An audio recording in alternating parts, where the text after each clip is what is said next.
যে মাটি থেকে এককালে নুরুল দিন জেগে ওঠার ডাক দিয়েছিলেন, সেখান থেকেই নতুন বাংলাদেশের উত্তরণ ঘটিয়েছেন আবু সাইদ। কোটা সংস্কার আন্দোলন চলাকালে প্রথম শহীদ তিনি।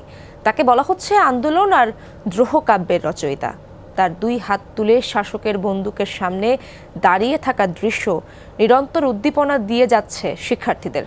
অভিভাবক আর সহপাঠীদের চাওয়া সাইদ সহ সকল শহীদকে জাতীয় মেধা যোদ্ধার বীর খেতাব দেয়া হোক।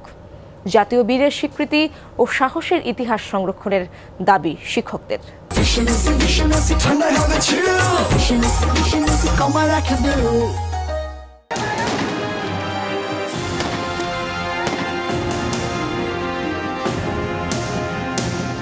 নিঃশেষে প্রাণ যে করিবে দান, ক্ষয় নাই তার ক্ষয় নাই। বিক্ষোভের মুখে সবাই যখন পিছু হটল, নির্ভীক আবু সাইদ বুলেটের কাছে বুক পেতে দিয়ে যেন বিশ্ববাসীকে জানিয়ে দিলেন কবির অমর বাণী। দেহ ঝাঁঝরা হলেও প্রাণের বিচ্ছুরণ ঘটালেন দেশ জুড়ে। গণমাধ্যমের কল্যাণে এই ছবি ছড়িয়ে পড়লে জেগে ওঠে বিশ্ববিবেক। বিপ্লবের প্রতীক হয়ে ওঠেন একজন আবু সাইদ। মৃত্যুর এই ঘটনায় কোটা বিক্ষোভ রূপ নেয় বৈষম্য বিরোধী ও এক দফার আন্দোলনে। ঘটনা ধামাচাপা দিতে করা হয় বিতর্কিত এফআইআর এবং নাবালক আসামি। রক্তাক্ত জুলাই জন্ম দেয় ছাত্র জনতার অভ্যুত্থান। 5 আগস্ট গণ অভ্যুত্থানের মুখে পদত্যাগ করতে বাধ্য হয় সরকার। জন্ম হয় আরেক বাংলাদেশের।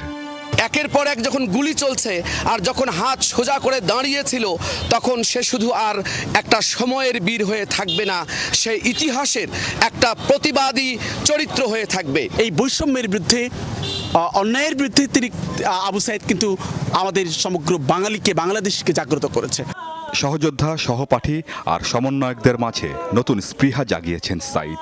কোটা বৈষম্যের বিরুদ্ধে নয়, সোচ্চার হতে হবে রাষ্ট্র সংস্কারে। তার প্রাণ উৎসর্গের দিনটিকে শহীদ দিবস এবং সাইদের মেধা যোদ্ধার বীর খেতাবে ভূষিত করতে চান তারা। মেধা যোদ্ধার লিস্ট থাকবে এবং আবু সাইদকে অবশ্যই সেখানে বীর খেতাব একটা যুক্ত করতে হবে। এই দাবিগুলো আমাদের অবশ্যই সরকারের কাছে থাকবে। আবু সাইদের শহীদের দিনটিকে এই 24-এর গণ অভ্যুত্থানের একটি দিবস হিসাবে যেন পালন করা হয়। যত ধরনের অন্যায় এখনো নেমে আসবে, ছাত্ররা কিন্তু বারবার এই আবু সাইদের মতো তারা কিন্তু প্রাণটা দিবে। পরিবারও চান সাইদের আত্মত্যাগের মর্যাদা রক্ষা করুক রাষ্ট্র। একই দাবি শিক্ষার্থী আর অভিভাবকদের।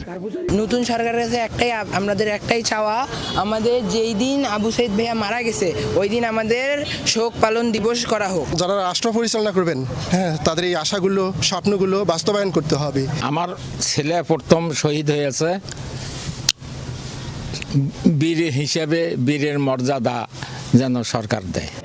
রোকেয়া বিশ্ববিদ্যালয়ের ইংরেজি বিভাগ থেকে অনার্স ফাইনাল পরীক্ষার ফলের অপেক্ষায় ছিলেন সাইদ, যা প্রকাশের আগে মিলে গেছে অমরত্বের সনদ। আমিন বাবু, যমুনা নিউজ।